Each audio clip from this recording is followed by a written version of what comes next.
Azuka, our baby wants you to fly. I will cry if you don't fly. Azuka, our baby wants you to cook yourself. I want to eat you. Let's go back to how it all started, but please make sure to subscribe to our channel and leave a beautiful comment. I am Christy Midnight Tales. In their village, people used to say that the cry of a child is what gives a home life. Without it, a house is just walls. For 3 years, Azuka and his wife lived inside those walls like strangers, tied together by hope and disappointment. Every month came with prayers and ended with silence. Every festival reminded them of what they didn't have. People whispered. Some said she had been cursed. Others said Azuka should take another wife. His mother didn't even whisper. She said it to his face. 3 years is enough. A man needs an heir. But Azuka refused. He loved his wife deeply. He had married her for love, not for children. Or at least, that was what he kept telling himself. Together, they began the journey. Herbalists, native doctors, prayer houses, midnight sacrifices, bitter concoctions that burned her throat and made her vomit, powders rubbed into her stomach, incantations whispered into water before she drank. Some said she should avoid salt. Some said she should not greet anyone in the morning. Some said she should bathe at midnight in silence. They did everything until one evening she fainted. When she woke up, her body felt different, heavy, tender. Weeks later, the village midwife confirmed it. She was pregnant. That day, Azuka cried like a child. He fell to his knees and thanked God, thanked the ancestors, thanked every shrine they had ever visited. His wife held her stomach like it was gold. At first, it was joy, pure joy. But slowly, the pregnancy began to change her. It started small. Azuka, the baby wants you to jump. He laughed, thinking she was joking. Jump where? The baby wants to feel it. He jumped. She smiled. Then the next day, Azuka, the baby wants you to run round the compound. Then, the baby wants you to sing. Then, I want to drink hot water, not warm, hot. Day by day, the requests grew stranger.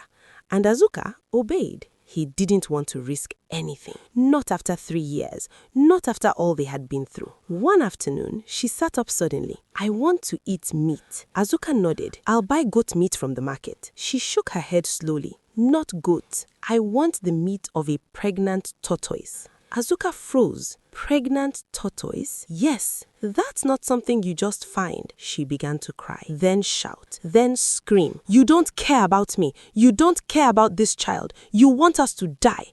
Her voice filled the compound. Neighbors started gathering outside. Azuka panicked. Okay, I'll find it. That night, he traveled to a neighboring village, asking hunters, begging anyone who could help. Hours later, a hunter finally sold him one.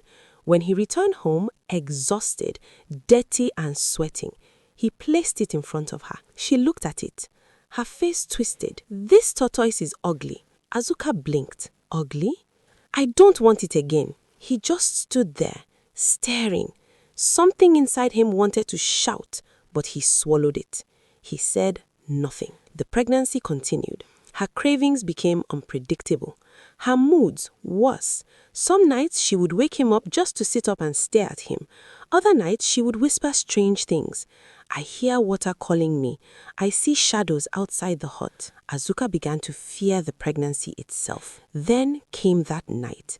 The night everything changed. She shook him awake. Azuka, he groaned. What is it again? I want to eat mango. He sighed in relief. Finally, something normal. I'll buy it in the morning. She grabbed his arm tightly. Not ripe mango. What?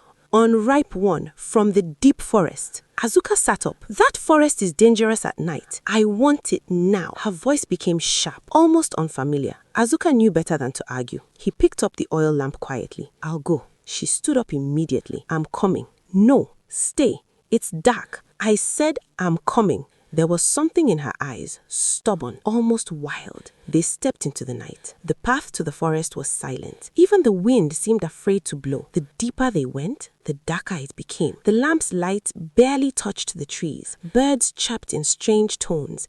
Leaves rustled without wind. The air smelt damp. Azuka's heart began to beat fast. Let's go back, he whispered. She said nothing. She kept walking. Then suddenly she stopped. Azuka nearly bumped into her. What is it? She pointed. Near the base of a tree, something glistened under the lamplight. Azuka raised the lamp higher, and his blood ran cold. It was a woman, but not a woman. Her lower body shimmered like water, scales reflecting light. Her hair flowed down her back like seaweed, and her stomach was swollen, pregnant. The pregnant mermaid slowly lifted her head. Their eyes met. The birds stopped chirping. The forest went silent, and the pregnant mermaid smiled.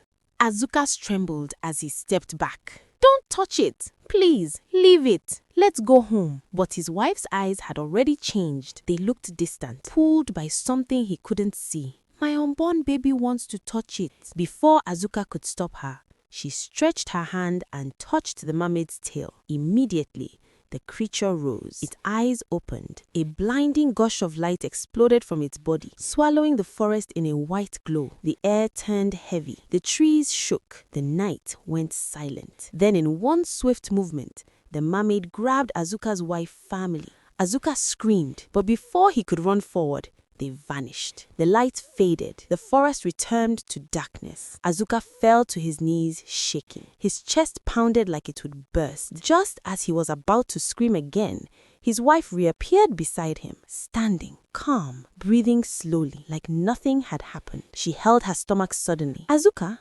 something moved inside me." He rushed to her. She placed his hand on her belly. Then he felt it, a heartbeat. Not the one they had been feeling for months. Another one. Doom, doom, doom, doom, doom, doom. Stronger, heavier. Then suddenly it stopped. She looked up at him and smiled strangely. "Let's go home. I don't want the mango again." Azuka stared at her, confused, terrified, speechless. But what shocked him more came as they walked back. The land was dry, cracked from heat. Yet every step his wife took left water prints on the ground, wet, fresh, as if she had stepped out of a river. Azuka didn't say a word. He only followed her, his heart pounding. When they got home, something even stranger happened. For the first time since her pregnancy began, she slept peacefully. No shouting, no midnight cravings, no sudden demands, just deep, quiet sleep. Azuka sat beside her all night, watching her breathe. Morning came, and the cravings returned, but not the same ones. "Azuka, give me water, please. I want to drink water." He quickly brought a cup. She finished it immediately. "Azuka, it's not enough. Give me more." Another cup. Another.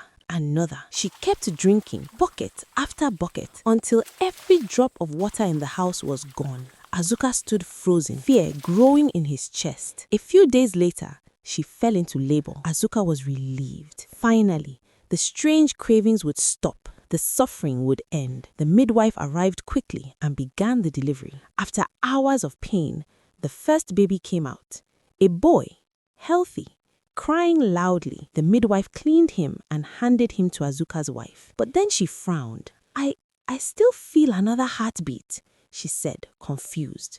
Azuka froze. "What do you mean?" Before the midwife could respond, a sudden gush of water burst from Azuka's wife's body, flooding the floor. And then the second baby came out on its own. No pushing, no struggle. She slid out like water. Her hair shone, her skin glowed like the morning sun touching the river. The room turned cold. Azuka and the midwife screamed and ran outside. Neither of them understood what they had just witnessed. They stayed outside for minutes, too scared to go back in. Finally, gathering courage, they returned, and what they saw made their blood run cold. Azuka's wife sat upright on the bed, calm, strong, holding both babies in her arms, smiling. "I will keep both children," she said softly. "The gods blessed me with them, so I will keep them." The children grew side by side, like two branches from the same tree. Azuka would often sit outside in the evenings, watching them run around the compound, his eyes filled with a kind of relief he hadn't known for years. After everything they went through before the pregnancy, after the strange cravings, the terrifying night in the forest, and the birth that nearly took his wife's life, seeing the children healthy felt like a miracle. From the very beginning, there was something different about Ezinne. Her hair. It wasn't just long, it was unusually long for a child. Soft, white, and shiny, like strands of light. Not the gray of old age, not the pale of sickness. It shone, almost like it had a life of its own. At first, the villagers whispered. But as the children grew, the whispers turned into admiration. Ezinne and Obinna did everything together. Ate together, slept on the same mat, went to school holding hands. If one was seen somewhere, the other wasn't far away. Years passed. One hot afternoon, the village children decided to go play by the river.